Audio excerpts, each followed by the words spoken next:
खास हरियाणा देखने वाले भाई सारे दर्शकों ने सोनू वाली राम राम। आदमपुर में इस समय मौजूद हाँ और चुनावी जंग छिड़ चुकी है। सभी पार्टियों ने अपने अपने उम्मीदवार भी उतार दिए हैं। हमारे साथ में जो अध्यक्ष जी हैं उदयवान जी कांग्रेस पार्टी से स्टार प्रचारक का रूप में वो कार्य फिलहाल कर रहे हैं और एक गाँव में फ्रांसी में पहुँचे हैं, तो बातचीत कराएंगे। राम राम जी। पहले राम राम। और तबीयत ठीक है? बहुत फाइन। आदमपुर में स्टार प्रचारक के रूप में आप उतरे हो, तो पहले तो उसके बारे में थोड़ा सा बता दो कि किस तरह से क्या कुछ रणनीति के तहत। आदमपुर में अभी कल हमारे कैंडिडेट ने नॉमिनेशन किया है और आज से अभी प्रचार में हम उतर गए हैं। हमारी सारी टीम हर गांव में प्रचार में उतर गई है और पूरी तरह से कांग्रेस पार्टी जिस शिद्दत से हमारे जो वर्कर जो चुनाव लड़ रहे हैं और जो रिस्पांस मिल रहा है, जिस तरह से आम आदमी पार्टी की पूरी यूनिट कांग्रेस के साथ आ मिली, वहाँ सिर्फ गुठली रह गई, आम तो हमारे साथ आ गए। उसी तरह से भारतीय जनता पार्टी के जो वरिष्ठ जो ज़्यादातर जो टीम है वो हमारे साथ आ चुकी है। तो पूरी तरह से चुनाव कांग्रेस पार्टी भारी बहुमत से आदमपुर जीतने जा रही है। तो आप अध्यक्ष बने, इसके नाराज चलते ही कुलदीप बिश्नोई जी ने पार्टी बदल ली, उसके बारे में क्या कुछ कहोगे? मेरे अध्यक्ष बनने से क्या नाराज़गी थी? मैं तो कभी कोई कुलदीप की कोई भैंस खोली नहीं। देसी भाषा में बोले हैं तो मैंने तो उसकी कोई भैंस खोली नहीं।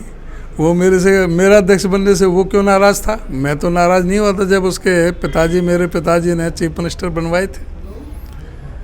हम तो नाराज़ नहीं हुए, हमने तो उन पर एहसान कर रखा है।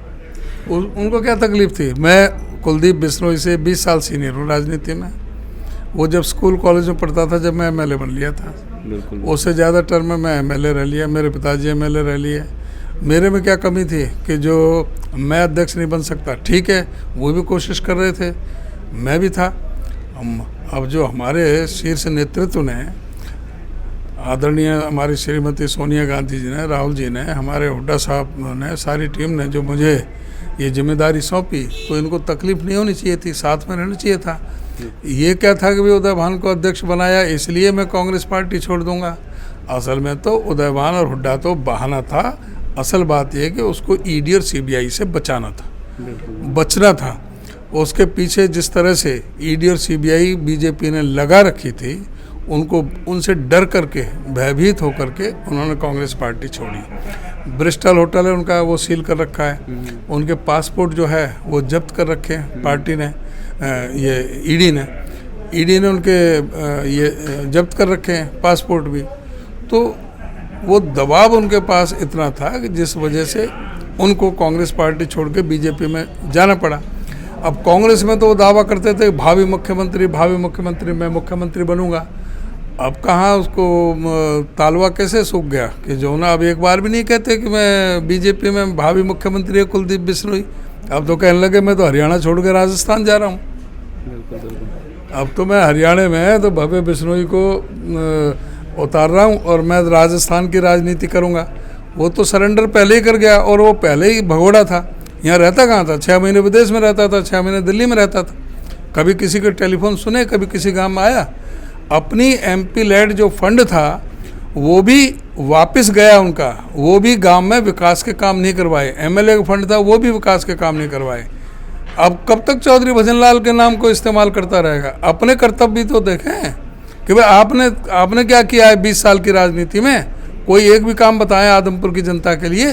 वो कह रहे हैं कि 26 साल का वनवास काट कर ना मैं तो ये चैन का उसमें आ गया। ये हर बार आदमपुर की जनता ने इनको एमएलए बनाया और फिर भी ये 26 साल का वनवास इनका। पहले भारतीय जनता पार्टी के साथ मिले, इलेक्शन लड़े, बीएसपी के साथ इन्होंने समझौता किया, गोपाल कांडा से समझौता किया।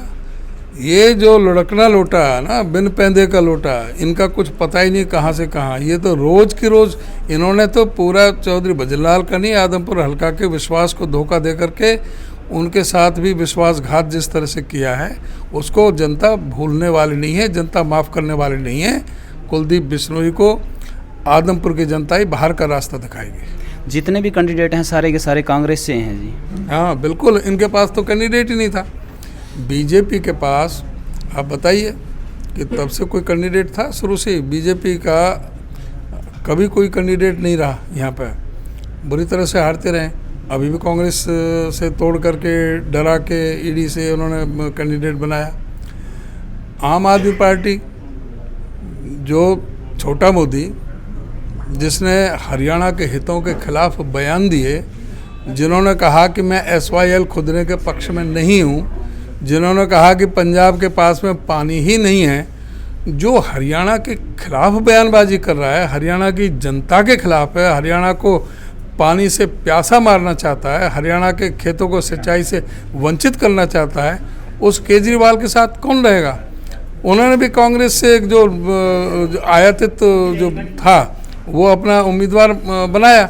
जो आम आदमी पार्टी में जो झांसे में जो उनके आए हुए थे, जो टीम थी, वो सारी इस्तीफा दे करके हमारे साथ आ मिली। वहाँ तो आम तो हमारे साथ गुठली है वहाँ। तो जब जातिगत समीकरण तैयार किया जाता है जी, जो जाट वोट है उसको डिवाइड करने के लिए भी उम्मीदवार उतारे हैं, और दलित वोट बैंक को डिवाइड करने के लिए राजकुमार सैनी ने भी अपना उम्मीदवार उतारे हैं। कांग्रेस पार्टी जातिवाद की राजनीति नहीं करती। कांग्रेस पार्टी, कांग्रेस का मतलब ही है कावेरी गंगा सरस्वती का संगम है, जो सुख समृद्धि की बात करती है, सभी को प्रेम प्यार भाईचारे को बढ़ाने की बात करती है, सबको साथ में लेकर के, सभी जाति वर्ग धर्म और संप्रदाय के लोगों को साथ में लेकर के आगे बढ़ने का काम करती है। वो कांग्रेस का काम है। ये बांटने का काम भाजपा का है, भारत जलाओ पार्टी। इनका काम ही है नफरत की राजनीति करना, लोगों में डिवीज़न पैदा करना, लोगों में दुराभावना से, और ये इस तरह से जो हालात जो ख़राब करते हैं, ये भाजपा का काम है। तो एक तरफ चर्चाएं चल रही हैं कि ये तो कुलदीप बिश्नोई का गढ़ है, ये तो वो है नहीं टूटेगा, इस तरह की बातें चल रही हैं। ये कांग्रेस का गढ़ था, कांग्रेस का गढ़ है और कांग्रेस का ही रहेगा। कांग्रेस पार्टी की टिकट पर ही चौधरी भजनलाल यहाँ पर जीतते रहे। कांग्रेस पार्टी ने ही भजनलाल जी को चौधरी भजनलाल बनाया। कांग्रेस पार्टी ने 12.5 साल मुख्यमंत्री चौधरी भजनलाल को रखा। कांग्रेस पार्टी ने 5 साल केंद्र में कृषि मंत्री और वन पर्यावरण मंत्री के रूप में चौधरी भजनलाल को रखा। कांग्रेस पार्टी ने पूरी तरह से बूम किया, और कांग्रेस पार्टी से आगे बढ़ करके जो जिस तरह से ये धोखे की राजनीति की, ये आदमपुर कांग्रेस का गढ़ था, कांग्रेस का गढ़ है और कांग्रेस का गढ़ ही रहेगा। यहाँ कांग्रेस पार्टी भारी बहुमत से हमारा कैंडिडेट जयप्रकाश जीतने जा रहा है।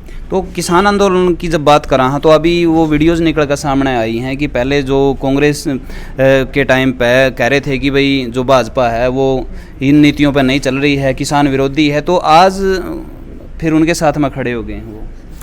वो तो है ही उनके साथ में। जब भी तो बता रहा हूँ कि भाजपा ने जिस तरह से किसानों के साथ धोखा किया, किसने कहा था उनको कृषि कानून लाने के लिए? क्या कहीं से मांग थी?